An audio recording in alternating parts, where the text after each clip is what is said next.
Hello दोस्तों, स्वागत है एक बार फिर से मेरे चैनल हिंदी मंजूषा में। आज फिर मैं आपके सामने एक नए टॉपिक के साथ हाजिर हुआ हूँ, जिसका नाम है शब्द क्या है। शब्द क्या होते हैं और शब्द और वर्ण में क्या भेद होते हैं, दोनों में क्या योग है, क्या अलग अलग इनकी विशेषताएं हैं, इसके बारे में आज हम विस्तार से चर्चा करेंगे।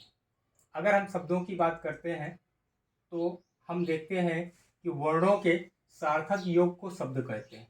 अब वर्णों में और सार्थक शब्दों के योग को शब्द कैसे कहा जा सकता है। जैसे कि हम लेते हैं, अगर हम मान लीजिए लिखते हैं का, तो का लिख देते हैं, तो क्या हम इसे शब्द कह सकते हैं? अगर मान लीजिए का से अगर हम का के साथ खा भी जोड़ देते हैं या अकेले का लिख देते हैं, तो क्या हम इनको सभी को मिलाकर शब्द कह सकते हैं? शायद नहीं। इसलिए नहीं, क्योंकि इसमें कहा जाता है कि वर्णों को सार्थक शब्दों का मेल ही शब्द कहा जा सकता है। क्योंकि वर्ण जो होते हैं वो एक एक शब्द के हो सकते हैं, स्वतंत्र होते हैं। वो या तो दो शब्द मिले होते हैं, तो दो शब्द के मिलने से क्या होता है, या तो उसमें मान लीजिए अगर हम का लिखते हैं तो का में आधा का प्लस करके आ लिखते हैं, तो हम कह सकते हैं कि ये वर्ण है।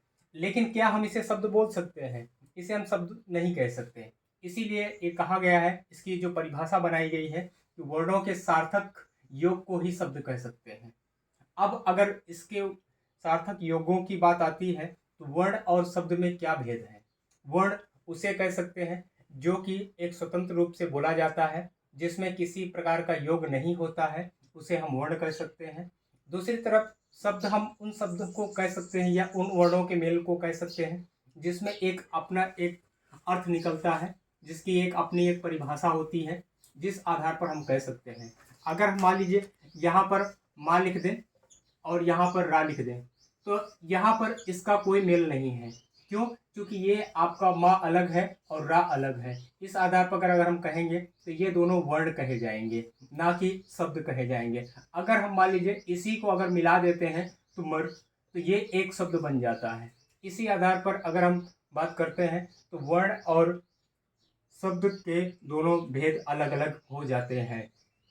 इस आधार पर अगर हम देखते हैं तो ये कहा जा सकता है कि अर्थ के आधार पर भाषा की सबसे छोटी इकाई मानी जाती है। सबसे छोटी इकाई कैसे कहा जा सकता है? क्योंकि अगर हम वर्णों की बात करते हैं तो वर्ण को हम भाषा की इकाई नहीं मान सकते हैं। क्यों? क्योंकि अर्थ के आधार पर नहीं मान सकते हैं। वैसे छोटी इकाई तो ध्वनि भी कह सकते हैं, लेकिन ध्वनि का कोई अपना रूप नहीं होता है, इसलिए हम उसको वर्ण नहीं मान सकते। दूसरे आधार पर अगर हम वर्ण की बात करते हैं तो वर्णों का एक सार्थक अर्थ नहीं होता है, क्योंकि अगर का बोलने से का ही शब्द निकलेगा, उसका कोई अर्थ नहीं होता है। इसी आधार पर अगर हम तीसरी बात करते हैं शब्द को, तो शब्द का एक अपना अर्थ होता है। इस आधार पर हम कह सकते हैं कि यह भाषा की सबसे छोटी इकाई है, लेकिन किस आधार पर? अर्थ के आधार पर। क्योंकि यही एक ऐसी छोटी सबसे इकाई है जिसमें एक सुनियोजित अर्थ निकलता है और उसका एक भेद बनता है। अगर हम इस बात में बात करते हैं तो शब्दों के भेद के बारे में बात करते हैं, तो शब्दों को कई सारे भेद हैं। उसमें से आपका जो पहला आता है उत्पत्ति या सूत्र के आधार पर। उत्पत्ति या सूत्र के आधार पर कैसे? अगर हम बात करते हैं उत्पत्ति या सूत्र के आधार पर, तो उत्पत्ति जैसे जिन शब्दों से या जिस भाषा में अलग अलग शब्दों से अलग अलग चीजें मिलकर बनी हुई होती हैं, उसी तरह से आपका सूत्र है। प्रत्येक भाषा में अपना एक अलग अलग सूत्र होता है, जो कि अलग अलग तरीके से अलग अलग चीज़ों से अलग अलग भाषाओं से मिलकर बना होता है। उसी आधार पर सबको अलग अलग बांटा गया है। उत्पत्ति के आधार पर भाषा को या शब्द को हम 5 भागों में बांट सकते हैं, जिसमें से आता आपका पहला आता है तत्सम। तत्सम किसे कह सकते हैं? तत्सम वो शब्द होते हैं जो कि हिंदी भाषा में संस्कृत से ज्यों का त्यों ले लिए गए हैं। उन उन आधार पर उन्हें हम तत्सम बोल सकते हैं। जैसे कि आपका है उत्तर, दूसरा है आपका अक्षर, तीसरा हो जाता है आपका अहंकार,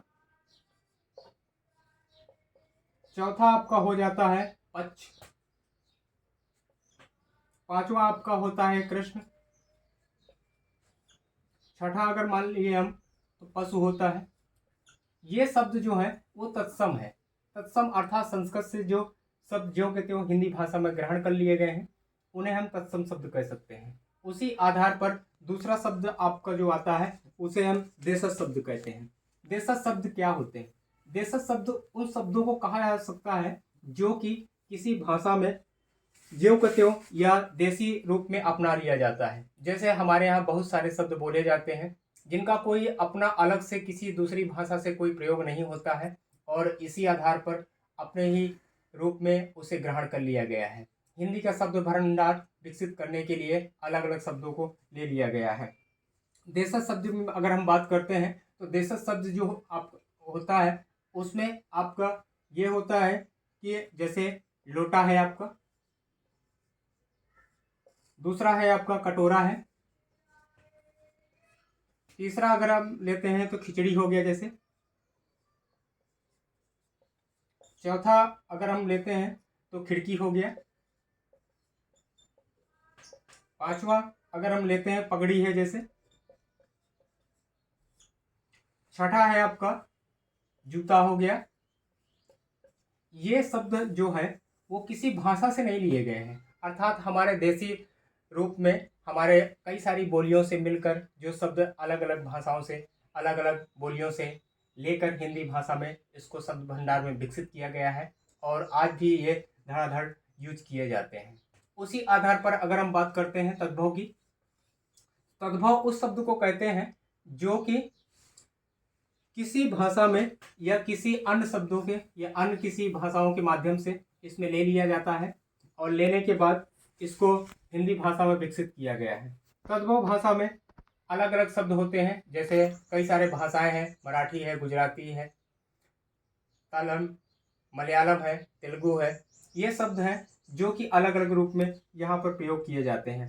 और पाली, प्राकृत, अभ्रंश ये सब अन्य भाषाओं से भी कुछ शब्दों को लिया गया है। जैसे कि तद्भव की बात करते हैं तो पहला जैसे आता है उपज, दूसरा है आपका अंगारा, तीसरा है आपका अंगुरी, चौथा है आपका अंदर, उसी तरह से है आपका अगम, उसी तरह से है आपका अनाज।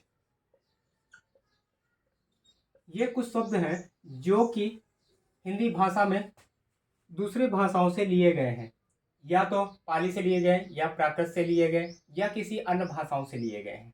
इस आधार पर हिंदी भाषा में जो शब्द भंडार है उसको विकसित किया गया है। चौथा आपका जो आता है वो विदेशी शब्द आता है।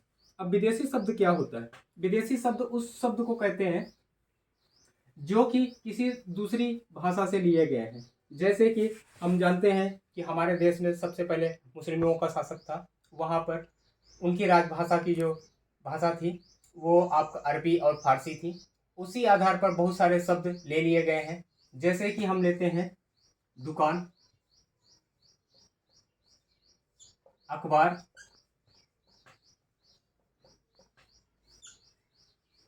चूड़ा, अदालत,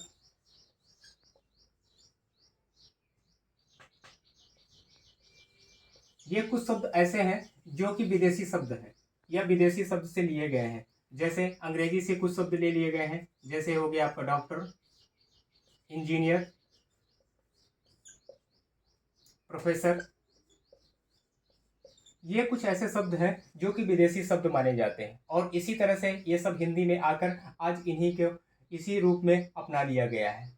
उसी तरह से अगर हम बात करते हैं, पांचवा जो है आपका वो संकर शब्द है। संकर का मतलब होता है कि बहुत सारे शब्द ऐसे होते हैं जो कि दो या दो से अधिक भाषाओं से मिलकर बने होते हैं। जैसे हम बात करते हैं अगर तो बैलगाड़ी,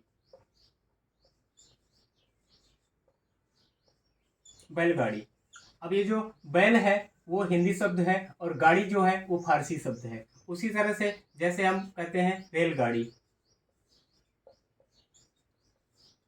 अब अगर हम रेल की बात करते हैं तो ये एक अंग्रेजी शब्द है और गाड़ी जो है आपका हिंदी शब्द है। उसी तरह से लाठीचार्ज,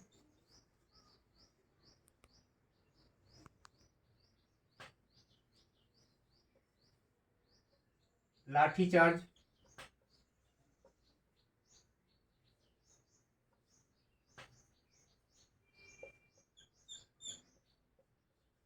लाठी चार्ज।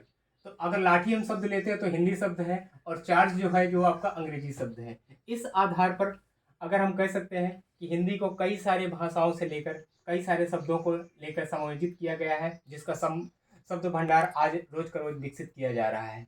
इस आधार पर अगर हम भाषाओं को अगर हम विकसित करना चाहते हैं तो हमें ज़्यादा से ज़्यादा शब्दों को इस्तेमाल करना पड़ेगा। इसी आधार पर अगर हम ऐसे करते रहें तो हिंदी एक दिन राष्ट्रभाषा के रूप में विकसित हो जाएगी। यही आपका हमारा उद्देश्य है और यही हमारे देश की एकमात्र इच्छा रह गई है। तो इस आधार पर ये उत्पत्ति या सूत्र के आधार पर ये आपका पहला पार्ट मेरा खत्म होता है। अगले ही वीडियो में मैं आपको इसका दूसरा पार्ट जल्दी लेके ही आऊँगा। तब तक आप मेरे चैनल पर बने रहिए, लाइक करिए, सब्सक्राइब करिए। जय हिंद।